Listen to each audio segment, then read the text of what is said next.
രാജ്യത്തെ ചോദ്യപേപ്പർ ചോർച്ചയും ക്രമക്കേടുകളും തടയുന്നതിനായി വ്യവസ്ഥകൾ കൂടുതൽ കർശനമാക്കിക്കൊണ്ടുള്ള ബിൽ പാസാക്കിയതിൽ കേന്ദ്ര സർക്കാരിനെ അഭിനന്ദിച്ച് സാമൂഹ്യ പ്രവർത്തകൻ സോനം വാങ്ചുക്.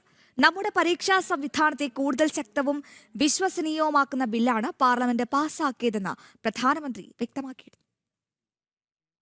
ഭാരതത്തിലെ പരീക്ഷാ സമ്പ്രദായത്തെ പരിഷ്കരിക്കുന്നതിലേക്കുള്ള മികച്ച ചുവടുവെപ്പാണ് ബില്ലെന്ന് അഭിപ്രായപ്പെട്ട സോനം വാങ്ചുക് ഇക്കാര്യത്തിൽ ബില്ല് പാസാക്കിയതിൽ കേന്ദ്ര സർക്കാരിനെ അഭിനന്ദിച്ചു.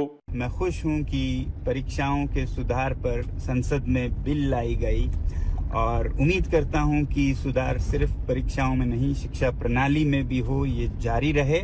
കോക്രോച്ച് ജനതാ പാർട്ടി സ്ഥാപകൻ അഭിജിത് ദീപ് കെ കേന്ദ്ര സർക്കാരിനെതിരായ വിമർശനം തുടരുമ്പോഴാണ് CJP സമരത്തിൽ ജന്തർ മന്ദറിൽ നിരാഹാരം കിടന്ന സോനം വാങ്ചുക് കേന്ദ്ര സർക്കാരിനെ അഭിനന്ദിച്ച് രംഗത്ത് വന്നത്. വിദ്യാഭ്യാസ രംഗത്തെ സമഗ്രമായി പരിഷ്കരിക്കുന്നതിലേക്ക് ബിൽ വഴിതെളിക്കുമെന്ന പ്രത്യാശയും അദ്ദേഹം പ്രകടിപ്പിച്ചു. എക്സിൽ പോസ്റ്റ് ചെയ്ത വീഡിയോയിലാണ് വാങ്ചുക്കിന്റെ പ്രതികരണം. പൊതുപരീക്ഷാ ക്രമക്കേട് തടയൽ ഭേദഗതി ബിൽ പാർലമെന്റ് പാസാക്കിയതിന് പിന്നാലെ സോഷ്യൽ മീഡിയയിൽ വീഡിയോയുമായി വീണ്ടും എത്തിയ പ്രധാനമന്ത്രി നമ്മുടെ പരീക്ഷാ സംവിധാനത്തെ കൂടുതൽ ശക്തവും വിശ്വസനീയവുമാക്കുന്ന ബിൽ പാർലമെന്റ് പാസാക്കിയെന്ന് പറഞ്ഞു. പരീക്ഷാ ക്രമക്കേടുകൾ തടയാനായി പ്രവർത്തനങ്ങൾ തുടർന്നുകൊണ്ടിരിക്കും. ഇത്തരത്തിലുള്ള സാഹചര്യങ്ങൾ ദീർഘകാലം തുടരാൻ ഞങ്ങൾ അനുവദിക്കില്ല എന്നും മോദി വ്യക്തമാക്കി.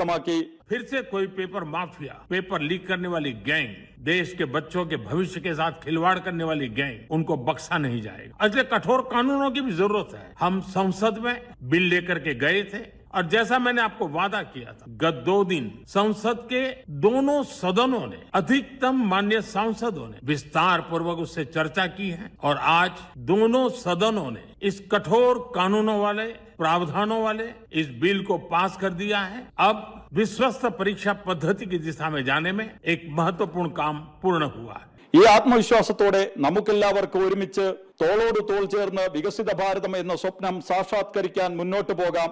എല്ലാവർക്കും ഹൃദയം നിറഞ്ഞ നന്ദിയെന്ന് മോദി വീഡിയോ സന്ദേശത്തിൽ കൂട്ടിച്ചേർത്തു. ജനം, ഡൽഹി.